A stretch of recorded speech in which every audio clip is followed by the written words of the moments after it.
ঘরে বসে খুব সুন্দর এই সবজির নাস্তাটা বানানো যায় ও অল্প কিছু জিনিস দিয়ে। আজকে তোমাদেরকে আমি সেটাই দেখাবো। প্রথমে আমি সবজিটাকে কুচি করে কেটে নিলাম ভাজির মতো করে। এখন পরিষ্কার করে ধুয়ে নেব, কিছুক্ষণের জন্য পানিটা ঝরিয়ে ফেলবো।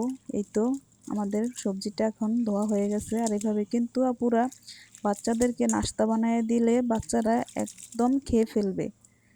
এই তো আর 2 টুকরো মুরগির মাংস নিলাম। আর এই 2 টুকরো মুরগির মাংস আর একটু সবজি দিয়ে যে এত মজার রেসিপি করা যায় তা তোমরা ভাবতেই পারবে না আজকে। আর এই রেসিপিটা বাচ্চাদের টিফিনের জন্যও তোমরা রাখতে পারো, বা মেহমান আসলেও তোমরা মেহমানদারিও করতে পারবে। এই তো প্রথমে মুরগিটাকে আমি পরিষ্কার করে ধুয়ে এখন একটু গোলমরিচের গুঁড়া আর স্বাদমতো লবণ, আদা রসুন দিয়ে সুন্দর করে সিদ্ধতে বসিয়ে দিব কিছুক্ষণের জন্য। এখন আমাদের মুরগিটাকে সিদ্ধ করে নিতে নিতে আমরা ওইদিকে আরও কিছু উপকরণ লাগবে আমাদের। চিকেন রোল বানাবো, সবজি চিকেন রোল। প্রথমে আমি একটু আটা নিয়ে নিলাম, এর সাথে সামান্য একটু লবণ দিয়ে পানি দিয়ে মিশিয়ে রাখবো। এটা হচ্ছে রোলের চারপাশে একটা আঠা লাগার জন্য একটু গুলে রেখে দেব। আর এই আঠাটা না বানালে ভাজার সময় রোলটা খুলে যেতে চায়। তাই চাইরো সাইডে যখন আমরা পুরটা দিয়ে যখন বটে নেব তখন এই আঠাটা লাগবে। এটা ময়দা বা আটা দুইটাই দিয়েই বানানো যায়। এখন আমরা রোলটাকে যখন কোট করব, এখন আমরা কিছুটা কর্নফ্লাওয়ার দিয়ে নিলাম আর সাথে একটি ডিমও ফেটিয়ে দিয়ে দিব। আর এইটা মাখা হবে যখন আমরা রোলটা বানিয়ে ব্রেড গ্রামে কোট করব, তখন এই ডিমের ভিতরে একটু চুবিয়ে নিলে খুব সুন্দর কোট করা হয়ে যাবে। এই তো প্রথমে একটু কর্নফ্লাওয়ার দিয়ে একটু সামান্য লবণ দিয়ে ডিম দিয়ে কতক্ষণের জন্য এটাও আমরা রেখে দিব রেস্টে। এখন আমরা মুরগিটা এর ভিতরে সিদ্ধ হয়ে গেছে, এখন আমরা মুরগিটাকে উঠিয়ে নেব। আর এই মুরগিটাকে উঠিয়ে এখন আমরা সুন্দর করে কাঁটা চামচ দিয়ে ভালোভাবে খুলে খুলে একদম ঝুরা ঝুরা বানিয়ে নিব। এরপরে এসে পড়লাম আমরা রোল বানানোর জন্য কিছু আটা সিদ্ধ করার জন্য। চুলায় পানি বসিয়ে লবণ দিয়ে এখন আমরা আটাটাকে সিদ্ধ করে নিলাম। এখন আমরা এই তো মুরগির মাংসটাকে ভালোভাবে একটু কচলিয়ে ছোট ছোট করে নেব, যাতে সবজির সাথে একদম মিশে যায়। আর এই সবজির এই রোলটা কিন্তু বাচ্চাদের খুব প্রিয়। তোমরা একদিন বাসায় ট্রাই করে দেখতে পারো আপুরা। আর এইভাবেই আমি প্রতিদিন বানিয়ে থাকি বাচ্চাদের টিফিনে দেওয়ার জন্য। এখন আমি সুন্দর করে পাতলা পাতলা করে কিছু রুটি বেলে নিলাম।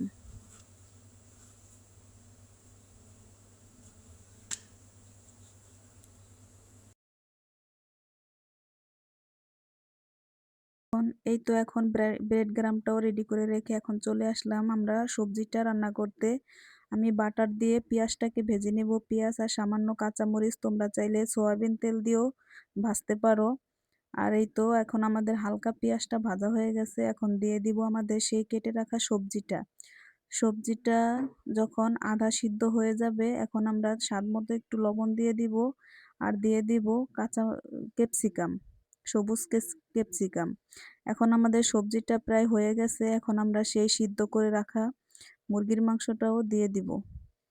এখন দিয়ে দিব টমেটো সস 1 চামচ, আর দিয়ে দিব 1 চা চামচ সয়া সস। এখন ভালোভাবে নেড়েচেড়ে আমরা নামিয়ে ফেলবো, এখন হয়ে গেছে।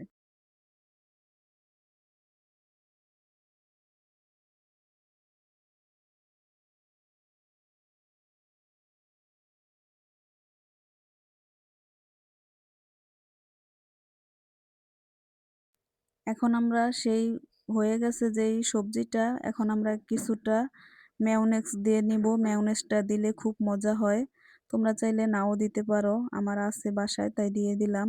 আর এইভাবে নাস্তা বানিয়ে দিলে বাচ্চারা কিন্তু খুব মজা করে নাস্তাটা খায় আর খুব পছন্দও করে। তোমরা একদিন ট্রাই করো আপুরা। এই তো এখন রুটি বানিয়ে রুটির ভিতরে পুরটা দিয়ে এখন এই তো আটাটা চারপাশে আমি লাগিয়ে দিব। এখন সুন্দর করে লাগিয়ে দিয়ে এখন আমরা বটে নিব। কিভাবে বটি একটু খেয়াল করে দেখো আপুরা। এই তো প্রথমে একটা ভাঁজ দিয়ে নিলাম পুলি পিঠার মতো করে। এরপরে 2 সাইড থেকে আরো একটি ভাঁজ দিয়ে দিব। তারপরে এখন আরেকটি ভাঁজ দিয়ে আমরা সুন্দর করে উঠিয়ে ফেলবো। এই তো আমাদের চিকেন রোলটা রেডি হয়ে গেল। বাড়তি অংশটা তোমরা চাইলে কেটে ফেলতে পারো, না রাখতেও পারো। এখন আমরা ডিমের যেই মিশ্রণটা ছিল ওইটাতে সুন্দর করে চুবিয়ে এখন ব্রেড গ্রামে এই তো কোট করে নিলাম। এই তো আমাদের আজকের নাস্তাটা রেডি হয়ে গেল।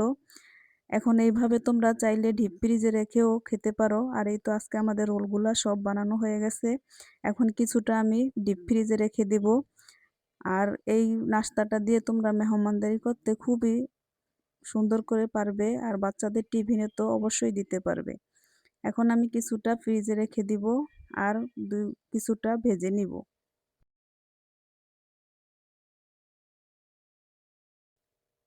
এই তো আমাদের রোলটা এখন ভাজা হয়ে গেছে, আর এইভাবে ভাজলে কিন্তু খুব মুচমুচে হয়, রোলটা খেতে খুবই মজা।